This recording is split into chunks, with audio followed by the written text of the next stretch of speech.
아버지와 성령과 예수님의 은혜가 여러분 모두에게 함께 하시기를 바랍니다. 우리 예수님께서는 그 삶을 보면은 내가 내 길을 가는 것이었습니다. 묵묵히 자기의 길을 가셨습니다. 그 길은 십자가의 길입니다. 그 길은 고난의 길입니다. 아멘. 주님 가신 길, 십자가의 길, 애로없고 무거웠던 길. 사람들은 자기가 원하는 길을 가지 않는다고 예수님을 십자가에 못 박아버렸습니다. 사람들이 원하는 길은 부귀와 영화의 길이고 성공의 길이었습니다. 그런데 예수님은 십자가의 길을 가셨습니다. 그 길은 좁은 길이지만 생명의 길입니다. 그 길은 오늘 1절에 말한 대로 창조주 하나님을 따라가는 길입니다. 그런 우리를 지으신 분이니까요, 우리 생사화복을 주장하시는 하나님이십니다.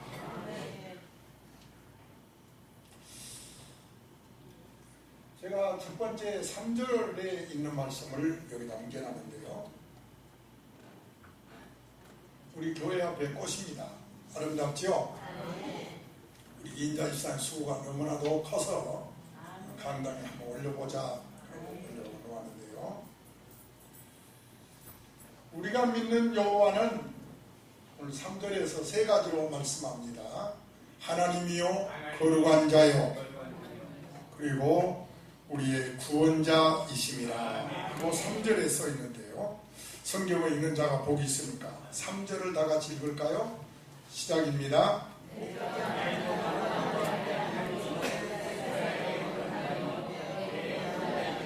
아멘. 거기까지 읽으면 되겠습니다. 하나님 아버지는 우리 하나님 아버지입니다. 구원자입니다. 창조자 되십니다. 우리가 믿거나 안 믿거나 무슨 상관입니까? 우리는 보통 착각을 많이 합니다. 내가 인정하면 있는 것이고 인정하지 않으면 없는 것이다, 이런 착각을 해요. 내가 믿으면 있는 것이고 안 믿으면 없는 것이다, 아주 큰 착각이지요. 내가 납득이 가면 사실이 되고 납득이 가지 않으면 사실이 아닌 것이다, 정말 한심스러운 생각입니다. 믿거나 말거나 인정하거나 안 하거나 사실은 사실입니다. 가끔 문제아들이 그럽니다. 나는 부모가 없어요. 그렇다고 부모가 없나요? 내 주관으로 생각하고 내 주관으로 말하는 거 이거 조심해야 됩니다. 내가 목숨 걸고 믿는다고 해도 사실이 아니면 사실이 아닌 거예요. 나는 우상 섬기는 사람들을 그렇게 봅니다. 너희들 아무리 열심히 해도 사실이 아닌 건 사실이 아니다. 반대로 내가 아무리 부인해도 사실은 사실이다. 그래서 오늘 여러분이 또 명심할 것은 우리가 믿는 여호와는 우리 하나님이시다. 확실히 믿으십시오. 거룩한 분이요 구원자가 되십니다. 우리는 묵묵히 그분을 의지하고 섬기고 따라가기를 원하는 것입니다. 두 번째로 여호와 하나님과 나와의 관계입니다. 창세기 6장에 나온 노아의 홍수를 생각해 보면 120년 후에 홍수로 심판하겠다, 그 말씀을 노아는 믿고 방주를 짓기를 시작합니다. 120년 동안 방주를 만들고 준비합니다. 그 결과 하나님의 말씀을 믿었기 때문에 그는 홍수 심판에서 구원을 받습니다. 그런데 믿지 않는 사람들, 비가 올 리가 있나? 멀쩡한 하늘에 무슨 비? 저 할아버지 치매 걸린 거 아니야? 코웃음 치고 손가락질 하는 사람들 결국 다 심판을 받았습니다. 하나님의 말씀을 무지하게 믿었던 노아는 살았고, 현명하다고 자처하던 하나님 말씀을 안 믿는 사람들은 모두가 물의 심판을 받았습니다. 우리는 우리 자신의 주관적인 생각으로 안다 모른다, 인정한다 안 한다 그렇게 말하면 안 됩니다. 초라한 이야기예요. 너무나 평범한 이야기입니다만 사람은 죽는다는 것 우리가 믿거나 말거나 사실입니다. 천국과 지옥도 똑같습니다. 여러분이 믿거나 말거나 아무 상관없습니다. 천국과 지옥은 확실히 존재하는 사실입니다. 내가 믿으면 천국 갈 것이고 내가 믿지 아니하면 지옥을 갈 것입니다. 오늘 1절에 두려워하지 말라 하십니다. 두려움이 뭡니까? 왜 두려워하지 말라는 거지요? 죄 때문입니다. 다 같이요. 죄 때문입니다. 창세기 3장 10절에 처음으로 두려움이란 단어가 등장하는 구절입니다. 그래서 이 구절이 유명합니다. 하나님께서는 분명 선악과를 알게 하는 실과는 먹지 말라. 내가 먹는 날에는 정령 죽으리라. 아담에게 말씀했지요. 그런데 이 말씀을 믿지 않고 그만 선악과를 따먹고 맙니다. 그제서야 죄 지은 것을 알고 그만 그가 숨습니다. 하나님이 저를 기뻐하지 않을 것을 알았기 때문이지요. 따라합시다. 아담은 두려워서 숨었습니다. 두려움은 왜 있습니까? 십계명 아까 우리 장모님 얘기했는데 십계명을 다 지키면 두렵지 않는다고 기도하셨는데 사실은 두려운 것은 그 뿌리가 죄입니다. 죄에 대한 심판이 두려운 거지요. 그러나 여러분 너는 두려워 말라고 하십니다. 왜요? 내가 너를 구속하였기 때문이다. 1절 말씀 따라서 합시다. 내가 너를 구속하였느니라. 그러니 두려워 말라라고 말씀하십니다. 제가 40여 년간 목회하면서 느낀 것입니다만 정말이지 성경은 문자 그대로 사실이다. 그렇게 살면 수천대까지 복을 받고 하나님 말씀 거해가면 3, 4대까지 벌을 받는다고 말씀하셨는데 저는 목회 중에 한 40년, 50년 그렇게 말씀이 이루어진 걸 보고 깜짝 놀랄 때가 많습니다. 여러분 내가 겪은 고통만 고통이 아니에요. 내가 한번 삐걱하고 죄를 지으면 내 2세, 내 3세 내려가면서까지 고통이 함께 따라옵니다. 그것을 두려워할 줄 아는 것이 경건인데 그런 경건이 없어요. 우리는 죄로 인한 심판을 두려워할 줄 알아야 합니다. 그런데 말입니다. 이 이스라엘 백성을 사랑하사 구속한 것처럼 하나님은 저와 여러분들을 구속하여 주셨습니다. 그러므로 너희는 두려워하지 말라. 여러분 죄로 인하여 두려워하지 마시기를 축원합니다. 창조주 하나님께서 우리에게 말씀하십니다. 사람은 누구라도 두려워하지 말라는 말을 못하지요. 그럴 권리가 없어요. 하나님 한 분 말고는 진정한 의미에서 이루어할 자가 없습니다. 시편 121장 7절에 여호와께서 너를 지켜 모든 환난을 명케 하시며 또 내 영혼을 지키시리로다. 지금보다 더 어려운 상황이 있더라도 하나님은 환난을 면하게 해 주신다는 거예요. 여러분 환난을 면하게 주지 않으면 하루에도 사건이 엄청나게 일어납니다.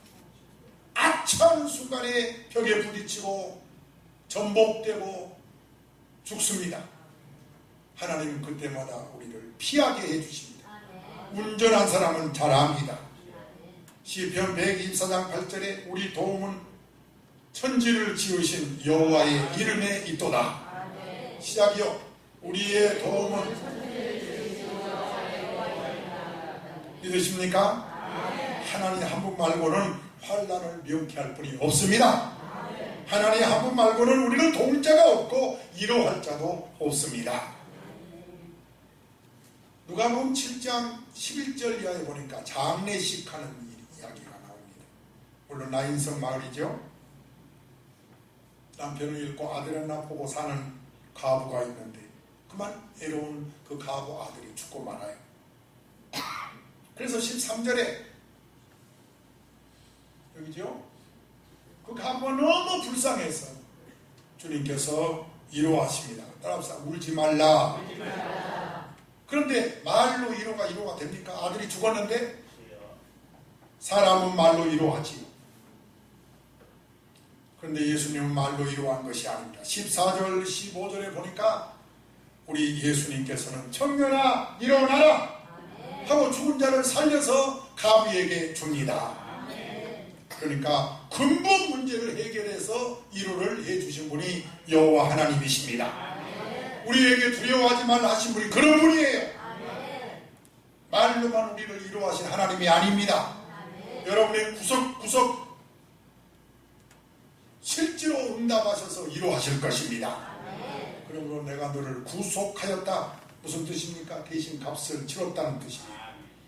그러므로 너는 내 것이다. 마트에 있는 물건이 내가 사기 전에는 마트 거지만 돈을 지불하고 나면 그것은 내 것입니다. 대성마트에서 2만원 주고 수박을 딱 사면 값을 지불하기 전에는 내 것 아니에요. 그러나 값을 지불한 다음에 내 것입니다.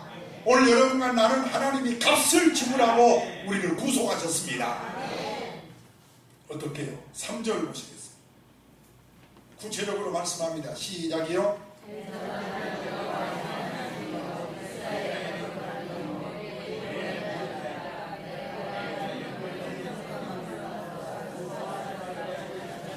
어떻게 값을 치렀나요? 애굽을 구수와 수바를 대신해서 값을 치렀다. 애굽과 구수 수바를 멸망시켜가면서까지 애굽을 구원했다 그 말인 것입니다. 여러분 얼마나 축복의 말씀입니까? 그렇게 사랑하고 구속한 자녀가 이스라엘이요 오늘 우리들인 것입니다. 그래서 우리는 두려워할 까닭이 이유가 하나도 없는 것입니다. 여러분 우리의 정체를 꼭 알고 나는 구속받은 자다 하고 운전도 하시고 여행도 하시고 삶을 살아갈지어다. 전혀 두려워할 필요가 없습니다. 오늘 사고만 나면 어떻게 하지? 우리 자녀가 비행기 타고 가다가 잘못되면 어떻게 하지? 그를 두려울 필요가 하나도 없습니다. 저는 강당에서 축복한 것은 그대로 된다고 믿습니다.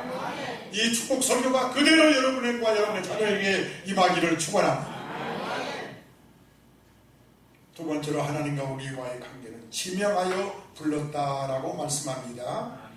1절 끝에 있습니다. 따라서 합시다. 내가 너를 지명하여 불렀나니. 지명이란 말은 내 이름을 부르셨다 그 말입니다. 저를 보세요. 여러분과 내 이름을 개인적으로 불러주셨습니다. 무더기로 불러낸 거 아니. 아브라함아, 야곱아, 모세야, 사울아, 수키야, 현호가 이렇게 개인적으로 하나님께서 우리를 불러주셨어요. 철학자 쇼펜하우어가 하루는 공원에 앉아서 생각을 합니다. 내가 누구지? 내가 어디서 왔지? 왜 살지? 이렇게 살다가 내가 어디로 가나? 너무너무 생각을 하는데 어느덧 해가 졌습니다. 해가 진 줄도 모르고 생각에 잠겼습니다. 공원지기가 와서 선생님 누구세요? 바로 그것을 알기 위해서 지금 생각하고 있습니다. 따라서 해보세요. 내가 누구입니까? 이걸 정확하게 얘기한 성경 구절이 베드로전서 2장 9절 10절입니다. 나는 늘 이 말씀을 묵상하고 이뤄봤습니다. 아멘. 우리가 누구입니까? 첫째, 태간 족속이요. 우리 9절 읽을까요? 시작. 하나만 읽어요. 태간 족속이요 라고 했습니다. 세상에 많고 많은 사람 가운데에서 하나님이 우리를 선택하여 자녀로 삼아 주셨습니다. 여러분 초등학교 때 경험 있나요? 담임선생님이 형근아 너 이거 좀 해라 심부름 시킬 때 얼마나 기분이 좋은지 친구들이 부러워합니다. 전 집에 가서 자랑했어요. 오늘 선생님이 저를 불렀어요. 심부름을 시켜주셨어요. 그 어릴 때 그게 그렇게 지금까지 기억에 남아있습니다. 하나님이 여러분과 나를 개인적으로 불러주셨습니다. 이게 얼마나 귀한 일인지 모릅니다. 이사야 41장 9절에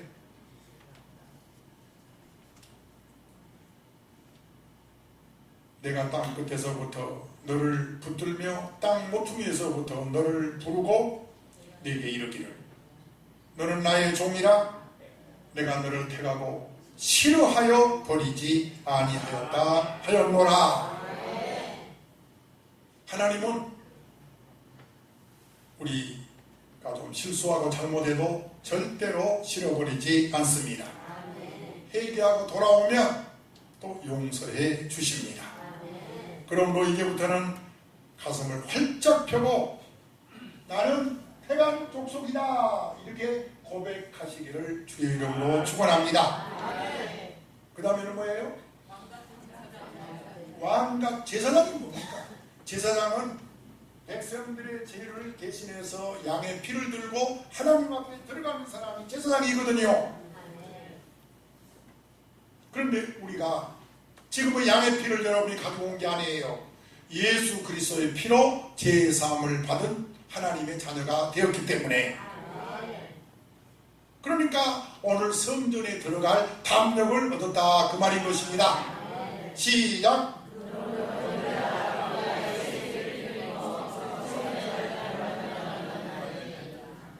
왕같은 제사장이란 말은 그런 의미입니다. 아멘을 크게 합시다.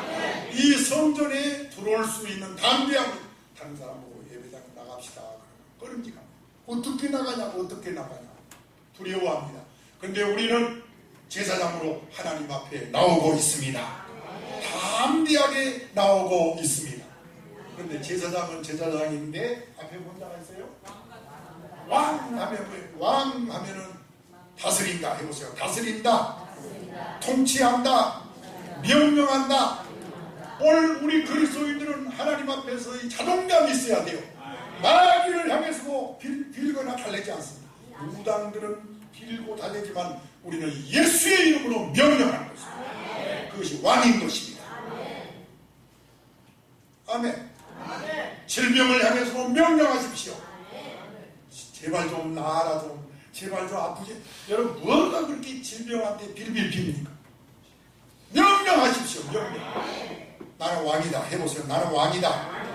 사탄을 향해서 명령하며 살지어다. 예수의 이름으로 명령하십시오. 명령하는 왕같은 삶을 사시기를 주 예수의 이름으로 축원합니다. 그래서 베드로서는 우리에게 잘 설명하고 있습니다. 네가 누구냐? 택함 받은 자녀다. 아멘. 네가 누구냐? 왕같은 제사장이다. 그 다음에 뭐예요? 거룩한 나라요 그 소유된 백성이니라.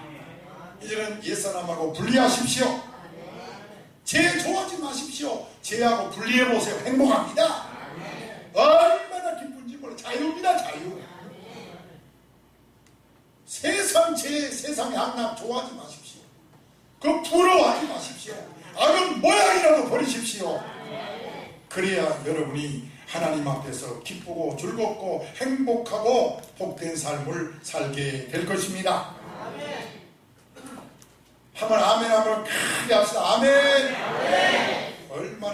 얼마나 멋집니까? 그러므로 여호와와 나와의 관계에서 내가 누구냐? 구속함을 받은 사람이다. 내가 누구냐? 지명을 받았다. 왕같은 제사장으로 선택을 받았다. 그리고 보배롭고 존귀한 자라는 4절 말씀을 읽겠습니다. 오늘 이사야 43장 4절입니다. 성가대도 은혜 받고 모든 성도가 다 은혜 받을지어다. 시작입니다.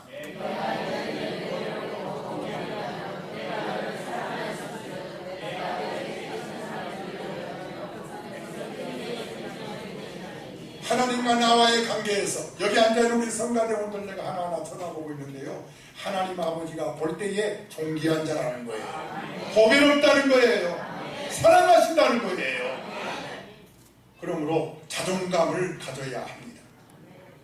눈보라 속에서 봄을 알리는 그 꽃방울을 터뜨리는 매화는 다른 곳의 아름다움을 부러워하지 않는다. 이런 자존감을 노래하는 시가 있더라고요.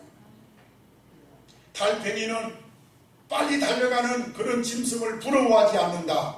왜냐? 천천히 가면서 관광하기 때문이다. 달팽이는 달팽이대로 자존감이 있다. 그런 시를 내가 읽었어요.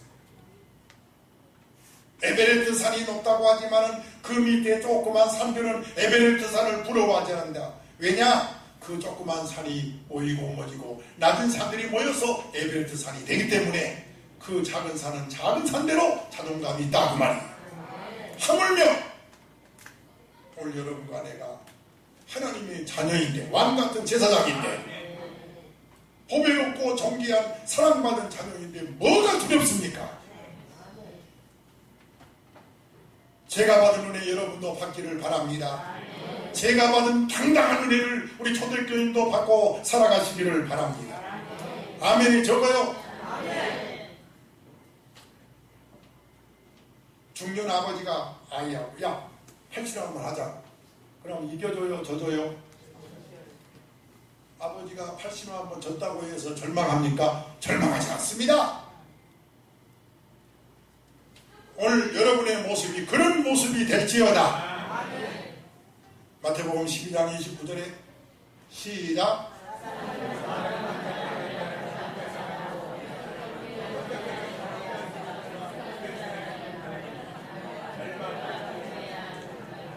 사람을 무너뜨리기 위해서 마귀가 노리고 있는 걸 뭔지 아세요? 왜? 강한 자를 이기려면 그 사람이 가장 강한 것을 공격하거든. 이 말씀이 그 말이에요. 사탄이가 공격하는 것은 우리 물질이 아닙니다. 사탄이가 공격하는 것은 부귀도 아닙니다. 우리 안에 있는 자존심을 건드리는 거예요. 자존감, 이것이 무너지지 말아야 됩니다. 해보세요. 나는 지명받은 자녀다. 구속받은 자녀다. 하나님의 남을 보배롭고 존귀하게 여기는 자녀다. 이런 자존감으로 살아갈지어다. 확실히 아멘이시지요? 그러면 다시 한번 크게 해봅시다. 이 세 가지. 구속받았다. 지명받았다. 보배롭고 존귀하고 사랑받은 자녀다.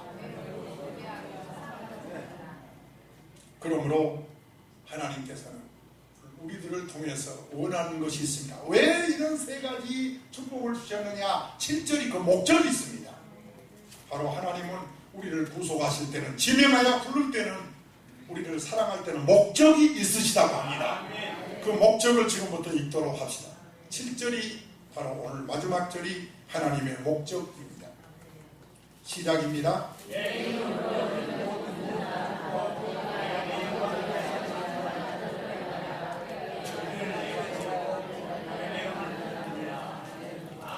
해보세요. 내 영광을 위하여 창조한 자. 우리 하나님 아버지는 저와 여러분을 통해서 영광 받으시기를 원하시는 것입니다. 하나님만 섬기기를 원하시는 거예요. 그래서 우상 섬기면 하나님을 여지없이 책망하십니다. 그래서 다른 데 절하면 안 됩니다. 다른 신을 섬기면 안 되는 거예요. 그것이 복받는 길입니다. 그것이 여러분의 가정에, 여러분에게 축복받는 길이에요. 앞으로 여러분 하나님의 영광을 위해서 사시기를 바랍니다. 걱정하지 마세요. 2절에 우리에게 약속하십니다. 2절에서 뭐라고 약속하시느냐? 이렇게 약속합니다. 너와 함께할 것이니라. 네가 불 가운데로 가든 물 가운데로 지나가든 내가 너와 함께할 것이니라. 여기서 물과 불은 환난을 말합니다. 네가 어떤 일을 만나든, 비행기를 타든 배를 타든, 네가 어떤 일을 만나든 내가 너와 함께할 것이니라. 왜? 그래야 하나님이 영광을 받으십니까? 5절 말씀에 뭐라겠어요? 내가 너와 함께하여 라고 써 있습니다. 여호와 하나님만 섬기기를 하나님은 원하십니다.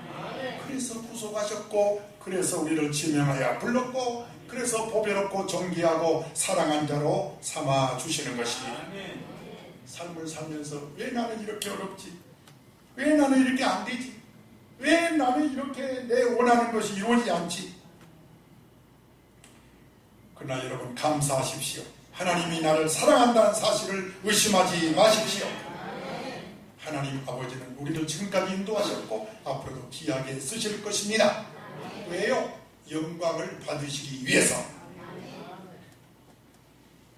여러분이 잘 돼야 하나님이 영광을 받으시지요.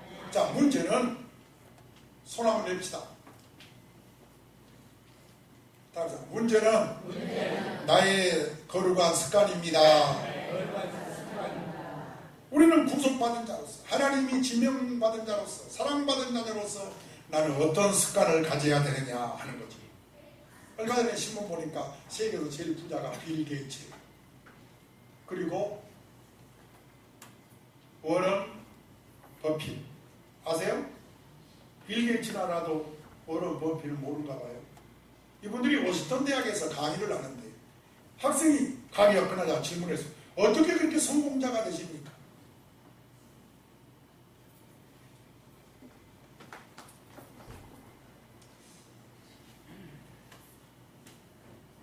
그랬더니 두 분 똑같은 말을 해요.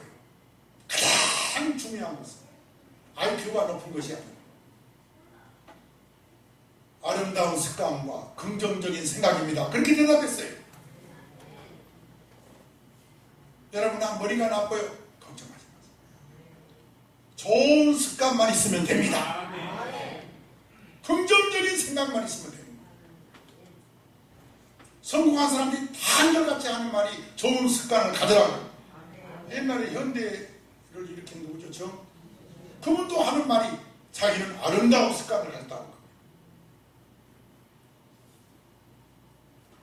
저도 성경에서 배운 게 뭐냐? 아름다운 습관을 갖자입니다. 해보세요. 아름다운 습관을 갖자. 하루를 기도로 시작하는 거 아름다운 습관입니다. 특정히만 기도하는 게 아니래요. 성경 볼까요? 누가복음 22장 39절입니다. 시작.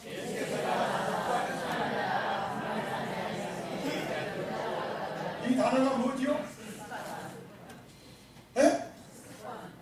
그럼 우리 예수님은 어떤 습관을 가졌다는 거예요?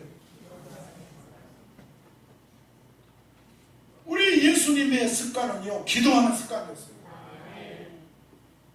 병을 고치고 나서도 기도하셨고, 기적을 행하고 나서도 기도하셨고, 밤이면 밤새도록 기도하셨고, 새벽에는 새벽대로 기도하셨고, 예수님의 습관은 기도입니다. 그대로만 하면 여러분 아프지 않습니다. 그대로만 두지고 불 꽂히고 하면 여러분 삶에 기적이 일어납니다. 여러분의 가정의 구원의 역사가 일어납니다. 또 한 사람, 다니엘을 한번 볼까요? 한번 읽겠습니다. 시작.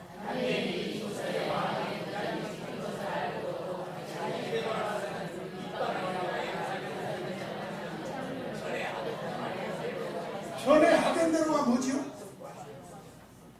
습관이지요. 실수 있어요.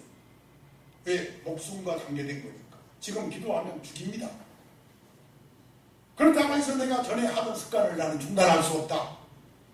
똑같이 다니엘이 했을 때 하나님은 다니엘을 예면하지 않았습니다. 그 다니엘을 하나님이 지켜주신 거예요. 피곤하고 안 하고 안 한다. 좋은 습관은 굉장히 중요한 겁니다. 피곤해도 하는 거예요. 산에 가끔 다니면서 느끼는 거죠. 꼭 다니는 사람이 하는 거예요. 이거 습관이에요. 좋은 습관이에요. 잠자는 사람 보세요. 꼭 잠자는 사람이 잠을 잡니다. 최대석 목사님이 부목사님이 하는 말인데, 다른 거는 다 몰라도 새벽 예배 끝나고 집에 가서 잠자지 마자. 이 습관 하나는 꼭 같이 자. 아멘. 그날 새벽 예배 드리고 집에 가 잠자버리면 그날 새벽 예배 헛들인 거다. 최대석 목사님 이론이. 나는 오늘 여러분들이 정말 하나님 앞에서 신앙생활 하기를 주의 이름으로 부탁합니다. 예배 드리는 습관, 기도하는 습관, 경건하게 사는 습관, 정직하게 사는 습관, 헌금하는 것도 습관입니다. 주일날 꼭 주일날이면 헌금하는 습관. 제가 집사람이 영국 가고 없을 때 집사람이 쭉 헌금하다가 거의 내가 안 하거든요. 다 뭐 건축원금이 성교원금이 11주 다 하기 때문에. 그런데 첫 주 가고 오면 첫 주일날 세상에 내가 빈손 들고 온 거야. 깜짝 놀리고 다음부터 그것부터 챙겼다니까. 야, 이거 무서운 습관이다. 습관을 잘 들여야 합니다. 왜 아멘이 없어요? 교회 와서야 그때 안 하고 자녀주일 헌금 안 했네. 전국 목욕탕 협회 있는 거 아시죠? 몰라요? 별 협회가 다 있더라. 때밀이 협회도 있대요. 목욕탕에서 때미는 사람들 때밀이 협회도 있대요. 그런데 그 목욕탕 협회에서 내린 결론이 뭐냐? 따라서 사람에게는 누구나 다 때가 있다. 그게 웃을 것이 아니라 정년원이 때 없어요? 있어요. 우리 목사님 사모님 없을라나?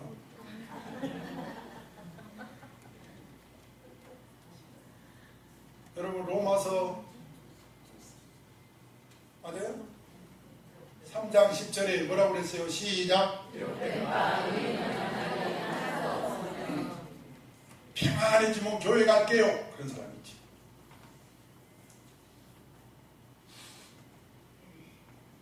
아픈 사람, 병든 사람, 나 안 아프면 병원에 갈게요. 그 사람은 똑같은 거지. 때 많은 사람이 나 깨끗하면 목욕탕에 갈게요. 말이 안 되잖아요. 뭔 말인지 모르신가 봐요. 죄 많고 고난이 극심할 때는 하나님을 찾아야 된다. 그 말인 것입니다. 또 목욕탕에 입구에 가면 오늘 왜 갑자기 목욕탕 얘기하지요? 이런 문구가 있어요. 맡기지 않는 물건은 책임지지 않습니다. 나는 그때마다 영적으로 늘 생각합니다. 이 도로에 새벽에 앞들다. 아이고 불편을 드려서 죄송합니다. 나를 봅니다. 나를. 내가 안공되지 아니하면 불편 드린 사람이 많더라 그 말이에요. 우선 가까이 사는 아내한테 상처 주고 그렇죠. 내가 안공 안 되니까 얼마나 많은 사람이 상처를 받습니까? 그와 마찬가지로 맡기지 않은 물건은 책임지지 않. 그 문구를 보는 순간에 야 하나님께 맡겨야 되겠구나. 그래서 여러분은요 무슨 문구를 보든지 하나님과 나를 생각하면 은혜가 된다니까요. 그런 것을 영성이라고 합니다. 영성. 그런 영성이 있는데 어떻게 우리가 세상에 가서 죄를 짓습니까? 딴 생각을 하냐고. 초대교인들은 저를 닮으시기를 주 예수의 이름으로 축복합니다. 예수님 닮으시기를 축원합니다. 제가 짐 울프라라는 최근에 태역 장교 얘기하고 마치겠습니다. 미국의 태역 장교인데요. 이야, 이분이 인생의 목표를 잃고 방황을 하는데 연금 있죠. 군인이니까 연금을 한꺼번에 받아서 다 탕진해요. 매일 술에 취해 그렇게 지내다 보니까 노숙자가 되고 그랬어요. 자, 노숙자를 되는 선교단체가 있습니다. 그러니까 노숙자만을 상대로 한 선교단체인데 DKS라는 선교단체입니다. 여기서 얘기를 듣고 짐 울프라라는 태역 장교 이 노숙자를 찾아갑니다. 다른 사람은 음식을 주고 돈을 주는데 이 울프라에게는 이 선교단체에서 가자마자 수염부터 깎습니다. 수염 깎고 머리 자르고 머리 염색하고 그리고 양복 한 벌 탁 맞춰서 양복 한 벌 탁 맞춰서 입힙니다. 사람이 어때요? 저 같은 사람도 이발관 탁 다녀오면 핸섬하지요? 이야 멋있어. 양복 딱 입혀놓으니까 노숙자가 아니에요. 거울 앞에서 자기 모습을 보더니 이 짐 울프라가 흥분입니다. DK죠. 성교단체에서 딱 한마디 합니다. 이것이 당신의 모습입니다. 그때 힘을 얻고 용기를 얻더니 직장에 들어가서 회복을 합니다. 음식을 얼마 주고 돈 몇 푼 준 것이 아니라 자존감을 찾게 하는 거예요. 오늘 말씀이 두려워하지 말라는 것입니다. 어떻게 해요? 내 자존감을 찾는 겁니다. 내가 누구냐? 왕같은 제사장이구나. 구속함을 받았구나. 하나님이 나를 정말 지명하여 불렀구나. 이것이 믿어주는 순간에 여러분 달라집니다. 아프다고 두려워하고 슬프다고 시험 들고 짜증나고 그러지 않습니다. 여러분 이 자리에 앉아서 이것저것 막 플러스 마이너스 생각하지 마세요. 다 맡기세요. 하나님이 해결하십니다. 가정 문제도 자녀 문제도 하나님이 해결하십니다. 자존감을 찾으세요. 손 내봅시다. 나는 하나님의 자녀이다. 이것을 오늘 회복하시기를 주 예수의 이름으로 축원합니다. 주 안에서 그 모습을 찾는 순간에 두려움은 사라져버립니다. 기도합시다.